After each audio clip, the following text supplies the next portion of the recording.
the largest single water user is agriculture, by a factor of 10 to the next largest user, which is energy. And by a factor of 10 next is industrial. And then by a factor 10 less is residential users. So we focus on residential to fix the problem. Maybe there are some other ways to look at it that can fix the bigger use problem. So what you're saying is that I can pee in the shower as much as I want, it's not going to solve the problem. No, and we penalize California. 8% of all the water used in California goes to residential. And they're the ones that are being pinched right now.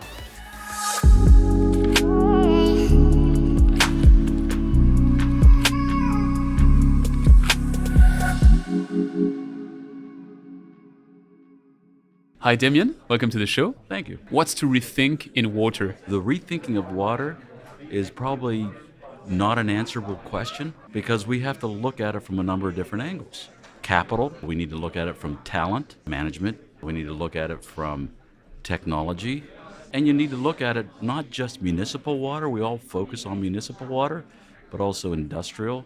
We need to look at the water energy nexus, the water energy agriculture nexus.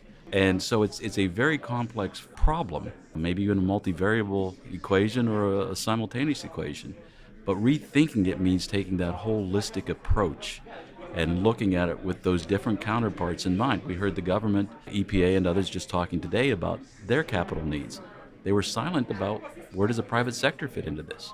I think the private sector, when you rethink it, is really where you're going to get the most change. Because the private sector is driven by economics, is driven by market dynamics, and not driven by a political agenda. That's where things get done. And how do you get that private sector involvement? Well, you've got to allow them to be participants. You've got to allow them to have projects that do create revenue, that do create returns, so that they can get involved and make them more efficient.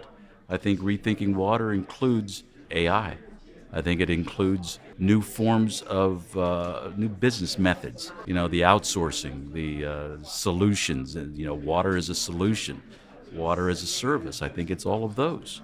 But the private sector has to be involved. The U.S. probably needs $1 trillion of infrastructure in water. Southeast Asia, I just saw a report, Southeast Asia needs 36 trillion by 2035, I think it is. So that can't be done by governments alone. And with the advent of infrastructure funds, with the focus now in the investment community on water, I think it's a nice convergence of capital, technology, and need will really accelerate the growth of the industry, the focus on the sector. I think it's wonderful that people are now focusing on it, but now we have to do something about it. Previously, we had an opportunity to do something about it, but the focus wasn't there. Mm-hmm. With unfortunate events in the world, we're getting the focus on it. Now we have to translate that into actionable investments. What's your role in that nexus?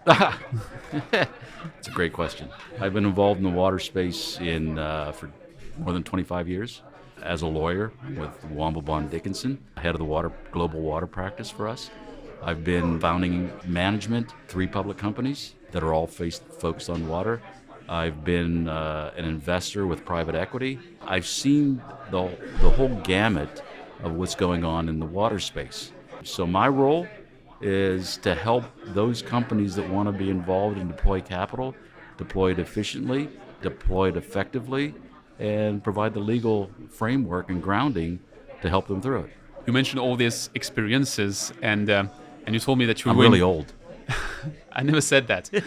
You said you were involved in 500 water projects worldwide. What is the recurring issue which you keep seeing and which annoys you when you're thinking, oh, there's so much better ways to do exactly that? Well, I think you need to start with, we need to figure out what the value of water is. I think that's one issue that we avoid. How do you value water? Is it a PUC-driven return on capital, or is it something else? Should it be more market-driven? Around the world, we find that it is more market-driven, and we are okay with private ownership of water utilities. UK, Manila, just go around the world. US, I think we're somewhat afraid to attack that issue of what is the value of water. I mean, I've heard people say the value of water should be free. I've heard people say the value of water is the same as the value of life. Somewhere in between is the right answer. The market will find that. We'll have price discovery through markets. I think that's the first thing we need to understand and appreciate. What are we trying to solve? Right now, I think we just don't address that question adequately.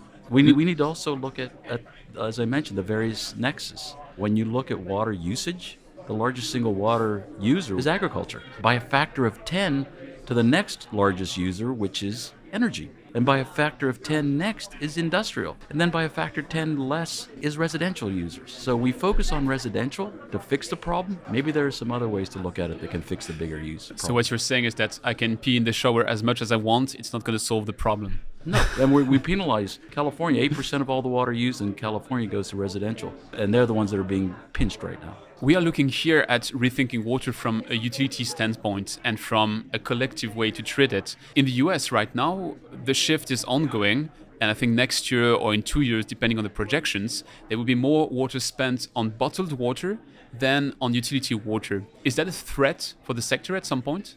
The real question is, how should you deliver water? How should water be delivered? There are a number of opportunities out there that are called distributed water, where water is made locally. One of the issues utilities have, and by the way, the largest single cost of a utility is energy. A water utility is energy. Yet we have this one-pass system. You bring water in, you treat it. Here in New York City, it comes from how many hundred miles away? You pump it up a 50-story building. It comes down and goes out into the river. You treat it and goes out into the river. That's really inefficient.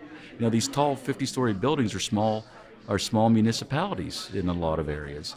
We need to think about treating locally and recycling locally. That gets you away from a lot of these other negative attributes of big systems. Interestingly, and this is a very abstract concept, but when you look at the energy grid about 15 or so years ago, if you need more power, you built bigger power stations or more power stations and bigger distribution lines.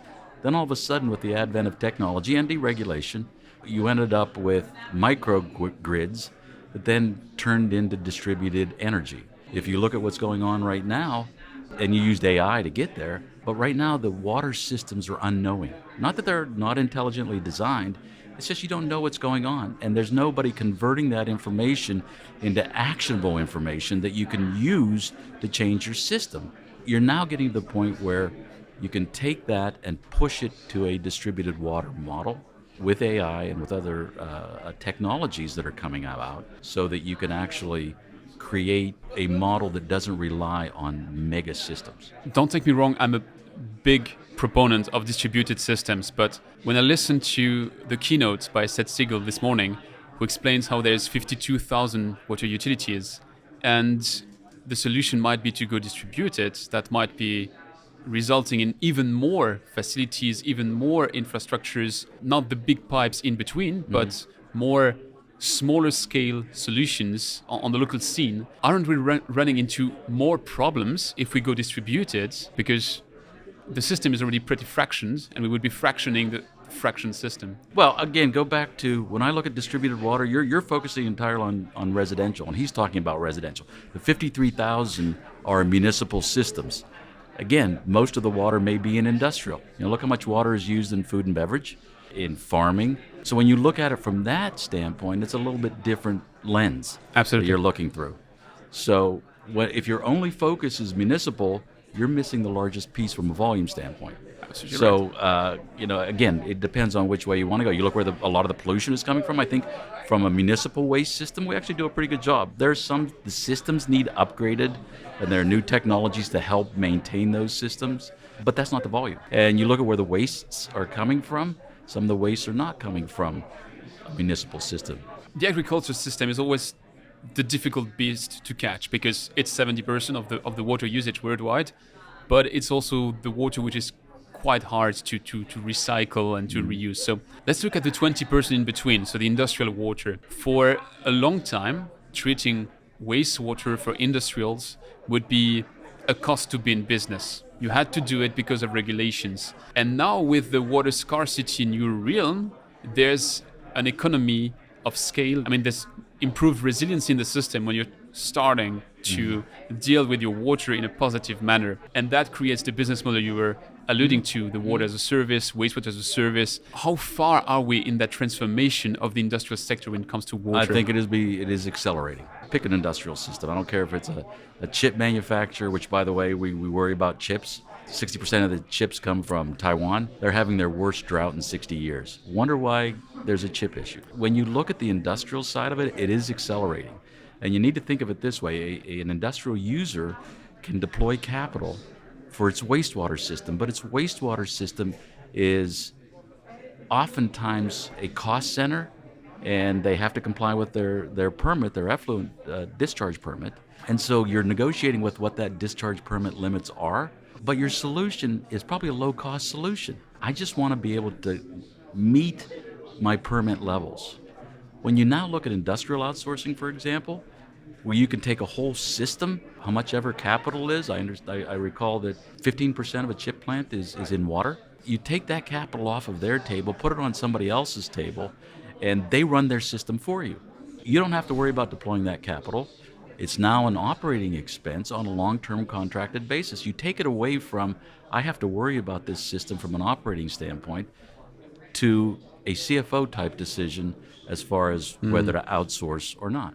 And I use outsourcing generically. I mean, you can call it integration, you can call it EPC, you can call it anything you want, but it's taking assets which would normally be inside the fence and turning it into a third-party contracted. To round off that discussion, I have a bit of a crystal ball question, which is, if you're looking now into the future, in 5 years, in 10 years, what will tell you that we have been rethinking water the right way so that we created an impact? If we have looked at it in that broader sense I started with originally, the impact I think you will see in a more efficient use of water. The impact will be in technology being deployed in a smart manner.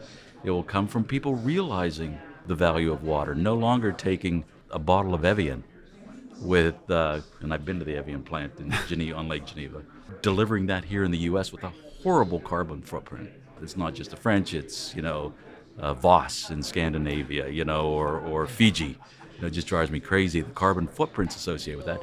But looking at water differently and realizing that water is not energy, water is not ag, water is all of that. Every company can impact your water footprint. Every human has an opportunity. And when we realize that and get away from government who says, here's what we want to do, and put it in the hands of people who can actually do something about it, that transforms it.